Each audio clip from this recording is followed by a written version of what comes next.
My name is Patricia Johnston, Agecoutay. I was born and raised in Brampton. I was born in November 1960.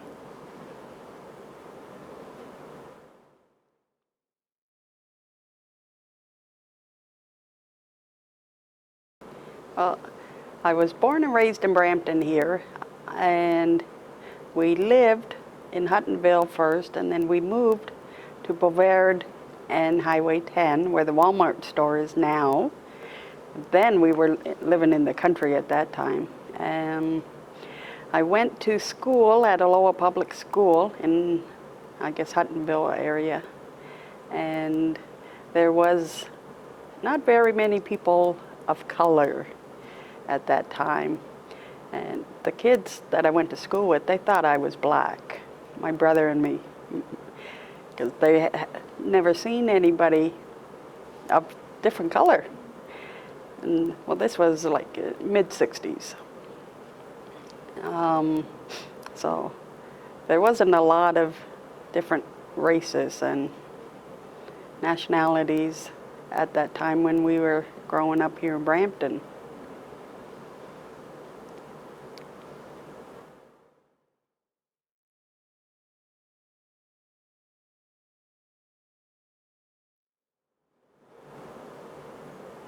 So in terms of cultural traditions, did you practice a lot, or did you observe a lot when you were growing up as a child? Cultural traditions, no, we did not participate in them when we were growing up. We lived in the city in Brampton. It was a small town then, and there was not too many natives. There were very few natives in Brampton. So my family, we had gotten away from the traditional cultural traditions, and so we grew up just trying to be like normal white person.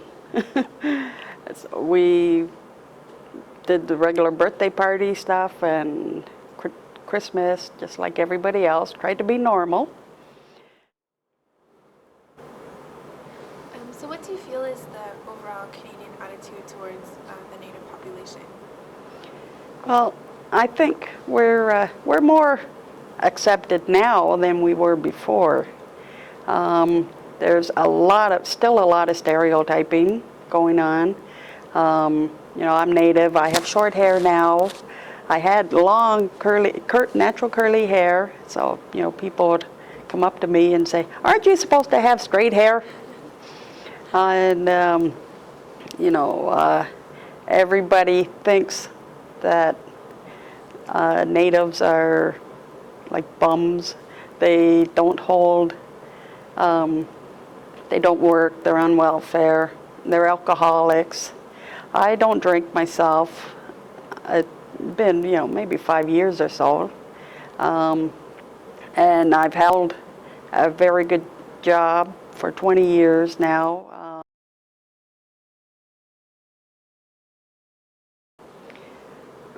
I can remember my mother taking us to Eldorado Park when we were kids, and we used to go swim in the Credit.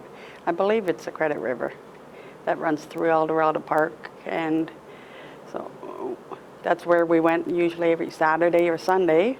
Went to the park all the time to play, and so Eldorado Park is still there. I take my daughter there now, and she just loves going in there, swimming and collecting golf balls from the golf club.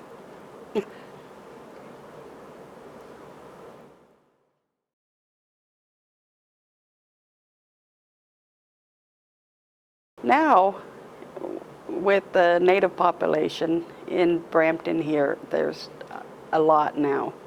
I think the census is almost 10,000 Native people in Brampton, and so we find we're trying to get this organization together called the Peel Aboriginal Network. We're trying to get more Native people together and raise the awareness, and through this I'm hoping to bring my daughters and my niece, get them involved more in the Native culture.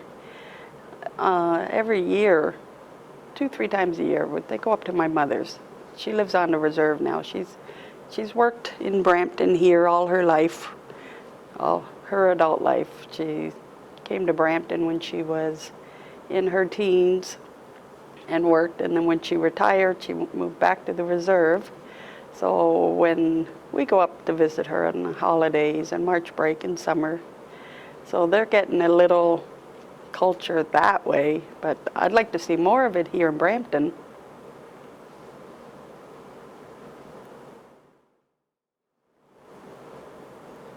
Okay, so you mentioned that the Peel Aboriginal Network has existed or is existing.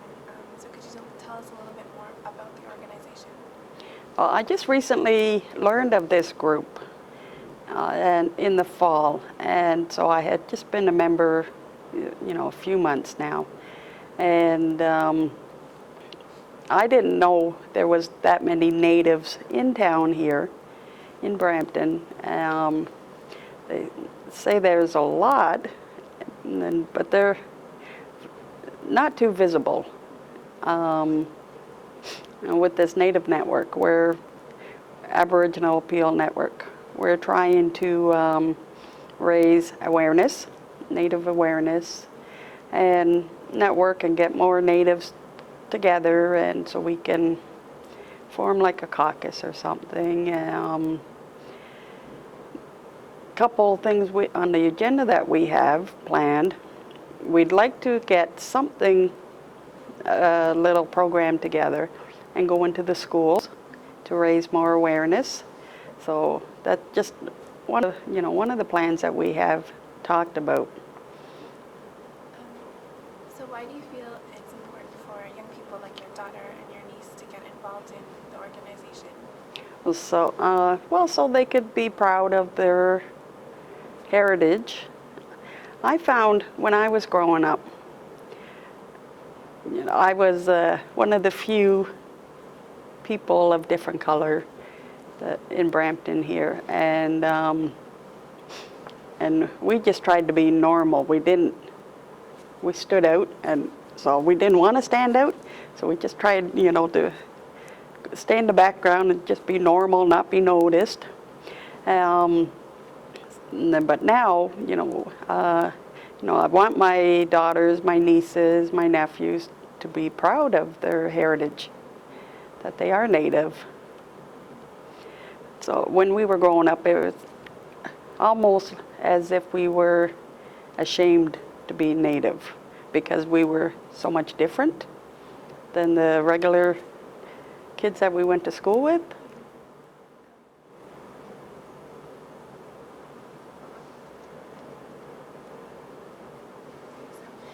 So what would you like to see for the future of the Peel Aboriginal Network? Well, we're trying to get more community involvement.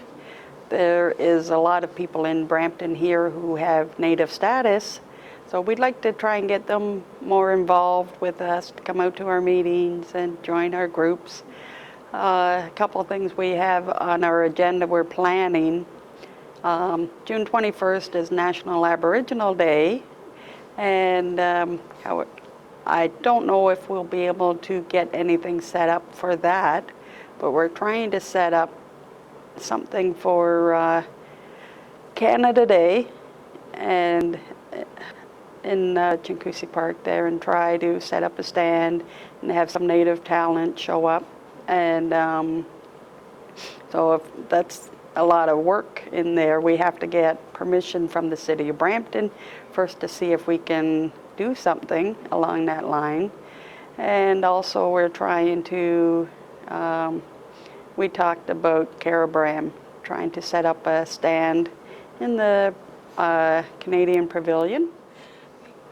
So if someone was interested in becoming involved with the network, how would they contact you? They could email pjsutherland@hotmail.com.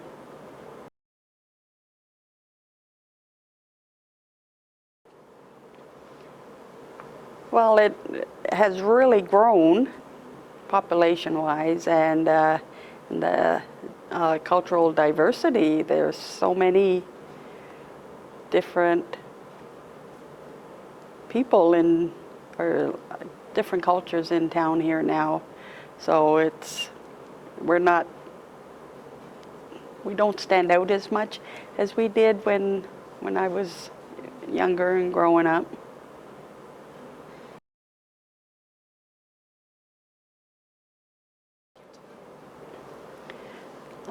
To be proud of your heritage. Not everybody can stand up and say that they're Native. To be proud of your heritage.